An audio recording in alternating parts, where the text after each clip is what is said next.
right, Ian, you know, I'm at a cool church, hopefully in the right church. But how do I know it's not a cult? In one sense, it's really hard to define what is a cult or a new religious movement that you often get it, it's often spoken of as.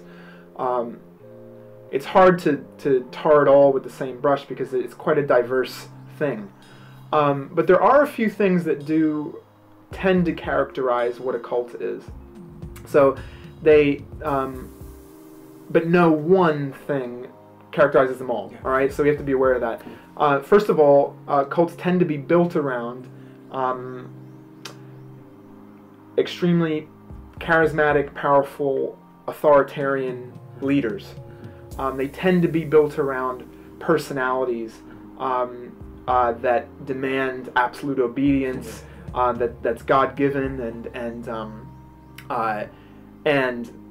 the other side of that is that means those kinds of groups get very, very exclusive in the way that they see. They begin to see only themselves as being the chosen, the saved. That tends to be the B side of that, because they're the only ones that follow this person. Yeah. Another implication of that is that there tends to be really strong consequences for anyone who might want to leave it. And so there's a very insular, very exclusivistic mentality that comes along with being in a cult. And so those are warning signs. But again, it might not have exactly that.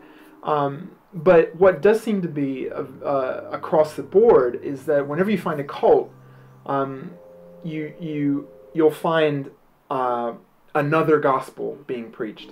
Now, Paul talks about this in Galatians, and he says, "I hear that you're being taught a different gospel. Not that there is any other gospel. There's only one gospel. And so beware if anyone comes to you preaching a gospel that does not, a good news that does not match up to, that is not based in Jesus Christ." Okay? He says, even if an angel comes and reveals to you a new gospel, reject it. It's to be accursed, he says. I mean, that's really strong language. He says, even if I, Paul, the apostle, come and preach to you a different message, you should curse me. So the Bible is extremely strong about there's only one gospel, and it's based in Jesus Christ.